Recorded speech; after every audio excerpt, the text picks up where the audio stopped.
자, 그 다음 단계가 이제 매슬로우는 인식의 욕구라고 그랬어요. 근데 이 매슬로우가 얘기했던 인식의 욕구, 이게 이제 파인딩이죠. 뭔가를 찾고자 하는 욕구인데, 그 인식의 욕구와 공자가 지학이라고 얘기했던 15세 지학이라는 것과 연결이 되는 거죠. 매슬로우가 했던. 중학교 때부터는 애들이 혼돈감이냐 정체감이냐에서 갈리게 된다. 그러니까 이 단어만 봐도 그 중학교 자유학기제가 왜 필요한지가 나옵니다. 즉 하나를 선택을 한다는 것은 그 아이가 롤모델과 자기 진로를 스스로 선택할 수 있느냐 없느냐의 얘기예요.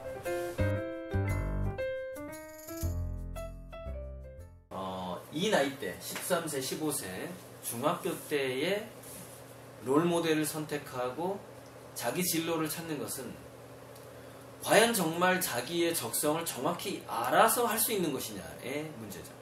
근데 저는 그렇게 보지 않아요.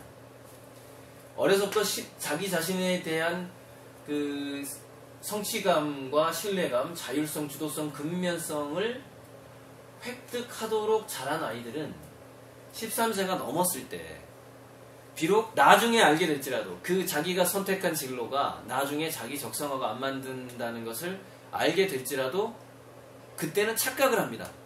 아, 이게 나의 적성일 거야 라고 착각을 하는 거죠. 그리고 그냥 적극적으로 밀어붙이는 거예요. 그러니까 꼭 정확한 어떤 자기 진로 적성을 찾는다기보다는 일단 그 뭔가를 선택할 수 있는 능력이 그 아이의 정체감이 된다라고 볼 수가 있고, 뭔가를 자기주도적으로 선택하지 못하는 것이 혼동감으로 이어진다라고 저는 해석을 해요.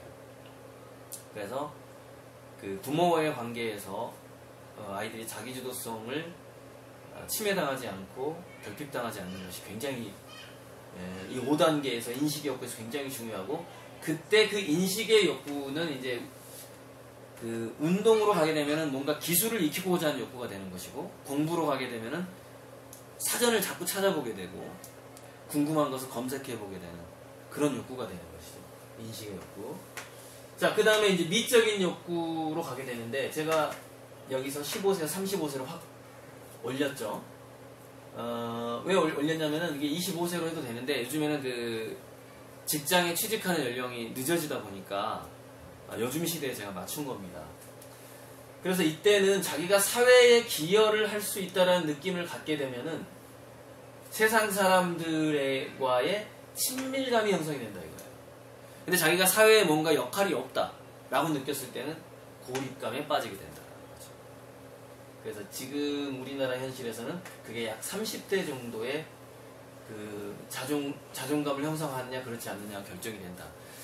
그래서 이게 이제 그 젊은이들의 실업률이 올라가고 있기 때문에 우리 사회에는 친밀감보다는 고립감을 느끼는 젊은이들이 아주 많아지고 있다, 이렇게 보시면 됩니다. 그래서 이거는 뭐하고 연결이 될까요? 바로 자살률하고 연결이 되게 됩니다. 이 고립감이 결국에는 침체감으로 이어지고 거기서 절망감으로 이어지게 되거든요. 이게 이렇게 이어지는 겁니다. 불신, 수치, 죄책, 열등, 혼동, 고립, 침체, 절망 이렇게 가더라 이거예요. 첫 단추가 잘못되면 이렇게 된다 이거죠.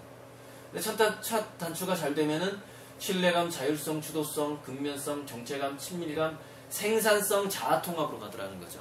에릭슨의 연구에 의하면. 제가 매슬로우의 미적인 욕구와 에릭슨의 친밀감을 연결시킨 건 뭐냐면은, 사회에 기여한다는 것은 뭐냐면은 사회를 조금 더 아름답게 만들고자 하는 거예요. 아름답게. 근데 그 아름답게 만들고자 하는 과정에서 어떤 식으로 사람들은 아름답게 만들고자 하느냐? 자기 스타일로 아름답게 만들려고 합니다. 자기 스타일. 자기 스타일을 구축해 나가는 과정이죠. 사회활동이라는 것이. 그리고 13세 이후에 지학의 단계에서는 로맨스의 단계예요. 제가 이 로맨스, 스타일, 뷰티라는 이 세 단어를 여기다가 집어넣은 거는 이따 이 밑에서 설명을 하겠습니다. 그래서 이렇게 7단계까지 가게 되죠. 뭔가 더 아름다움을 이 세상에 내가 만들어 보고자 하는 욕구, 그것은 사회 속에서 활동을 하면서 자기에게 적대적인 사람 또는 자기보다 못난 사람, 잘난 사람들과 친밀하게 친밀성을 유지하면서 사회를 개혁하고자 하는, 더 개선하고자 하는 그런 욕구로 발달한다는 거죠. 이게 긍정적인 발달입니다. 근데 그렇게 발달하거나 아니면 그냥 고립이 된다는 것이죠. 그 다음 단계에서는 생산성과 침체감인데, 이 생산성이라는 거는 드디어 뭐냐면은 자기 스타일대로 이 세상에 뭔가를 기여하고자 했고 자기만의 일가를 이루고자 하는 노력을 했다 이거예요. 근데 그것이 드디어 결과가 나오기 시작하는 단계입니다.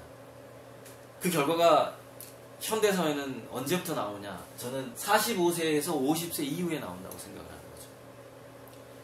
그러니까 이게 왜 그렇게 늦어지냐면 이 현대사회는 모든 게 늦어집니다. 노벨상 수상자도 평균 연령이 25세 정도가 늦어졌어요. 25세에서 30세.